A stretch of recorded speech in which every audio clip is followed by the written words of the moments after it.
This full moon in Virgo is a really serious wake-up call to get your shit together about something you've probably been neglecting for a while now.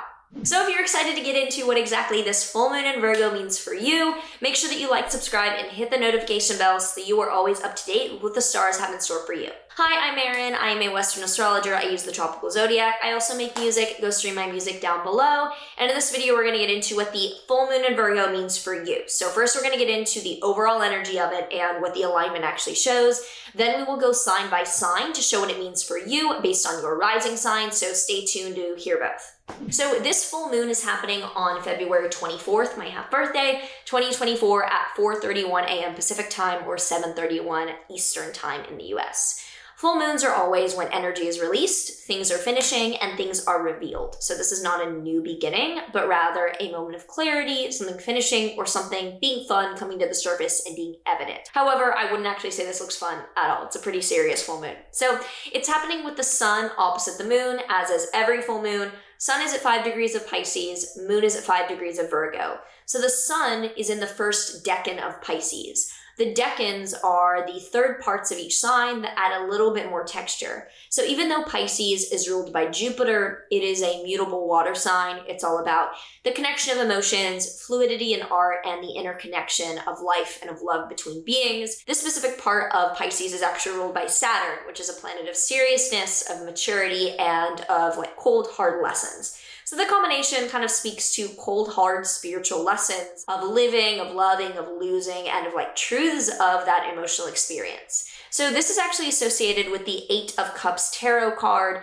which is called the Lord of Abandoned Success. And in this card, you can kind of see, someone turning away. And it usually shows that you are removing yourself from the external world in order to go inward and solve these problems psychologically and try to get that fulfillment and that validation by fixing the internal issues rather than looking for your next fix externally. So the moon, then opposite that, is in the first decan of Virgo. Virgo is a Mercury-ruled sign about communication, about details, about the logic of how things work together.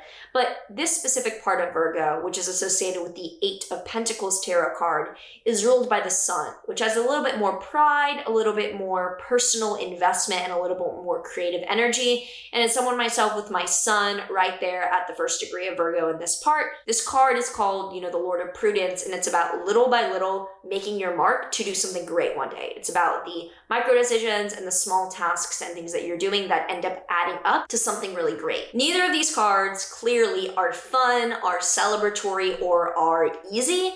And especially with the 8 of Pentacles tarot card, that is like hermit energy of not getting rewards until the end. And with the sun conjunct Saturn, that is where things get really, really serious because the sun is in Pisces, which normally would be quite artistic and fluid, and to a degree it is. It definitely shows emotional meaningness to what we are releasing or finishing. But this is conjunct Saturn and Mercury in Pisces. So Saturn, like I mentioned, is about seriousness, cold hard lessons, and just being realistic and really cut and dry.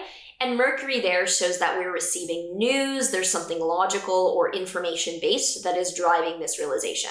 So Mercury and Saturn together is cold, hard truth, communication that is just bare bones, brutally honest information, data given to you, no interpretation, really necessary about it. And the sun there is showing that that is the mental part of what's happening here. We're getting the cold, hard truth, we're getting evidence, we're getting data, we are becoming aware of something that is making it clear that we need to work little by little towards something better and let that delusion or that lack of clarity go that we were trying to go towards. Venus is conjunct Mars in Aquarius, and Aquarius is the other Saturn-ruled sign. I like to say that Capricorn is ruled by Saturn, but in a top-down boundaries way of restraining, keeping things safe, or being in fear and protecting, versus Aquarius is a bottom-up boundaries energy of starting something that can be built upon and starting a standard, a structure that will then grow and be, more founded upon. That's an idea. So Venus and Mars in Aquarius, which are loosely conjunct Pluto, which adds intensity and manipulation and strategy, they're showing that there's a bird's eye view in place that is objective and the architectural decisions are being made. You can no longer, be loosey-goosey. You have to get really, really real and you're like, okay, that is evident. I have a realization. I have to let this specific way of being go now. It's fairly unbiased and it's fairly neutral. A lot of this energy is not chaotic or bad. It's fairly neutral and cold, I would say. And there will be a square to Jupiter, which shows positivity and abundance and looking forward to the actual actions that you're taking. A metaphor I would use is that maybe someone needs to lose weight or lower their cholesterol. So they get the blood data back, they get their weight back or whatnot, and they're like, okay, the cold hard truth is there, I need to make changes, but actually I'm excited about all the healthy cooking and healthy living I can do. So even though the data itself that you're getting back is fairly hardcore and cold, you are excited about the steps to fulfill that, even with the really, really serious energy. And in the background, Chiron is still on the North Node this month, and it is exact under this full moon. Chiron is an asteroid of vulnerability, of taking what we're humiliated or shameful or insecure about and making that into something that we're proud that we overcame. And the North Node supercharges, skyrockets, and quickly moves things to the forefront. So that shows that whatever's happening right now, it's a triggered moment. It's something we're insecure about. It's something that we've known for a long time or we've always had a pain point about. And we're now stepping up to be like, okay, logically, I have to fucking do this. I'm going to do it. If you have any thoughts about this full moon and what you're feeling, expecting, or what you want to comment on, do tell me down below before we get into what it means for you based on your rising sign. So yes, this is based on rising sign, as I always say, but we have new people, so do make sure that you know your rising sign. And if you want to know why you need to read horoscopes and learn about things based on your rising sign, check out my video down below on that. But we will start out with Aries rising. So this will be in your 6th house of coworkers or physical health. Looks like you're realizing something needs to change either with the people who work for you and around you and something's gonna stop, or you're changing something about your physical health because you just got a diagnosis or data back. If you're a Taurus rising, this is in your 5th house of romance or creativity. You're either breaking up with someone because it's just seriously not in your best interest, or you are ending partying or being creative in a way where you're like, yeah, that's not working. I'm done with that part of my life. If you're a Gemini rising, it's in your 4th house of home or family. You're either moving and cutting ties with family that is toxic or just you gotta get out of there, or it could be that you're finishing something up around the house that's been a big pain. If you are a Cancer rising, this is in your 3rd house of day-to-day routine, content, working on things that are written or task-oriented. So you're probably either finishing a writing project that was a big pain, or you realize you need to change your routine and end wasting time in a certain way.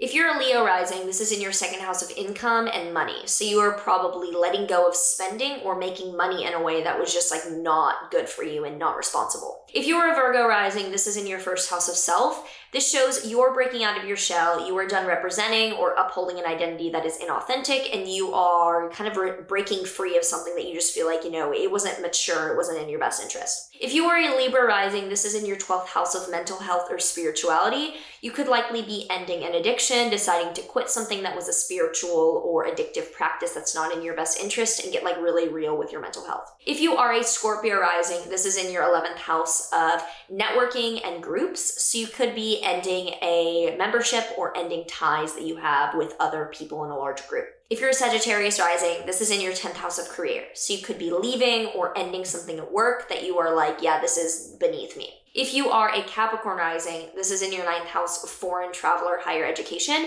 You could be ending some ties to a different country or ending an immigration situation, or you could be finishing studying something and letting go of the belief or practice of something. If you are an Aquarius rising, this is in your 8th house of investments or witchcraft. So for most of you, you're going to be selling or ending an investment. However, some of you, it could be that you are doing some type of magical practice or ritual that you are banishing or getting rid of something with. And finally, if you're a Pisces rising, this is in your 7th house of committed relationships. You are probably ending a relationship or having something, complete its course. That has been a relationship that just needs a boundary and needs a cord cutting. If you're not in a romantic relationship, it could be that a legal boundary case is done.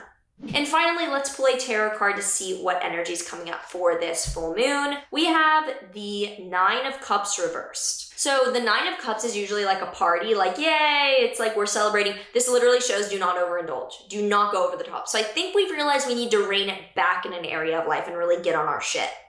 So do let me know how you're feeling about this full moon. What are you excited about? What are you worried about? Do you have anything in the early degrees of mutable sign? Either way, let me know down below, and yeah, see you in the next one.